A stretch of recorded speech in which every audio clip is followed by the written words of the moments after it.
The Vivo T2 Pro is here and it's going to set the under 25,000 price category on fire once again. At the outset, the phone seems to have the right mix of design, display, performance, camera performance, charging speeds, and a lot more as well. But does it live up to the hype that it's been generating? Let's find out in this video made in collaboration with Vivo. If you're here for the very first time, I'm Ershad.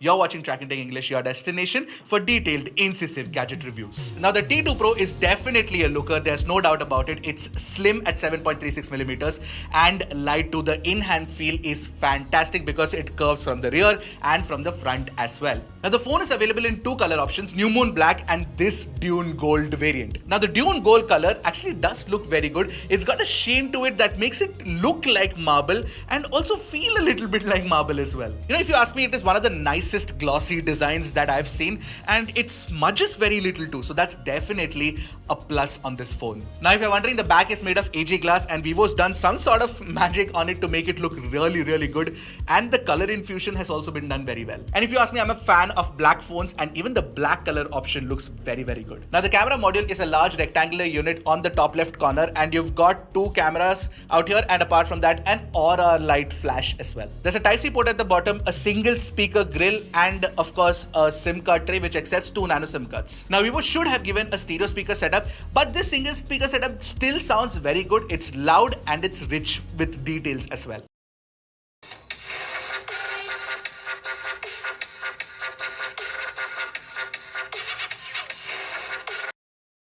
Also, for the audiophiles in the house, the T2 Pro actually supports both the high-res wired standard and the high-res wireless standard as well. Now, display on the phone is where the T2 Pro shines. You've got a 6.78-inch curved 120Hz AMOLED panel of Full HD Plus resolution. And there's a touch sampling rate of 360Hz, which can jump up to 1200Hz of instant touch sampling rate, especially when you're gaming and the game mode is on. And the bezels around this display is extremely slim too, and the punch hole is extremely tiny as well. So you get a lot of screen estate, especially for watching YouTube and Netflix. And if you're somebody who likes to consume a lot of video content on your phone, then you'll love it because you get HDR10 Plus support both on YouTube and Netflix. Netflix HDR support is something that you do not get on many phones in this price category.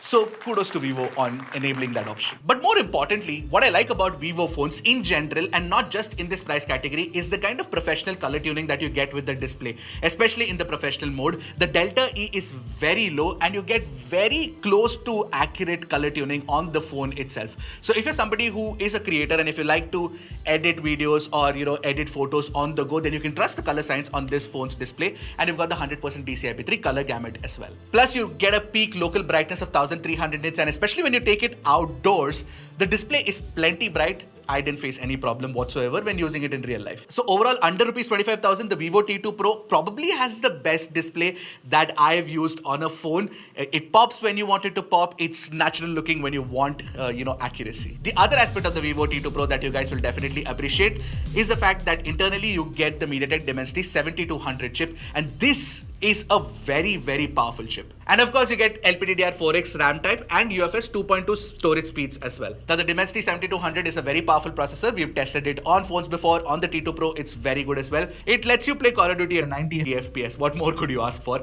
And the best part is that it is a very stable processor. So in our stability test, the phone performed admirably. There is absolutely no problem. And the phone doesn't heat up or throttle too much when gaming either. And if you're somebody who doesn't care about gaming that much and you just want to use the phone, it's plenty responsive because the touch response is very good, and the UI has been tuned really well for smooth animations as well. The T2 Pro actually does perform admirably when it comes to daily usage and gaming with the Dimensity 7200 chip.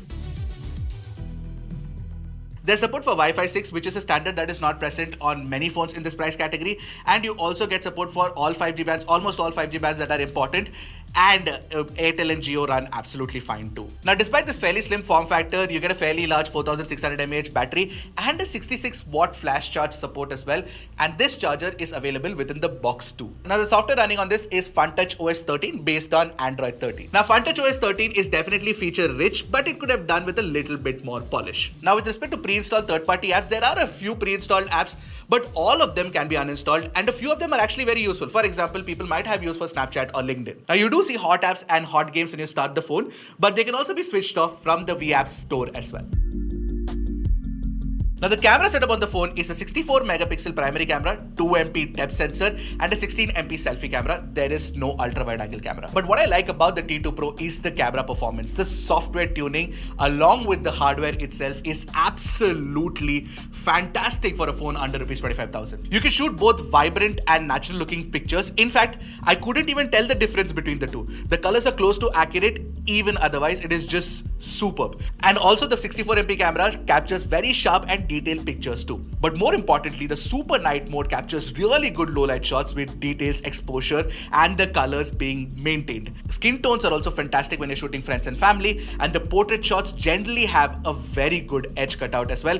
This is a very reliable camera system if you want to shoot your friends and family a lot. Also, if you're somebody who likes taking selfies, you don't have to worry about the fact that Vivo generally does very good selfies and it's reliable in all kinds of conditions. So if you're taking a portrait, if you're taking an HDR selfie, all of those look very good. Even low light selfies look good. Now video recording is possible at 4K 30 FPS using the rear camera with stabilization on offer.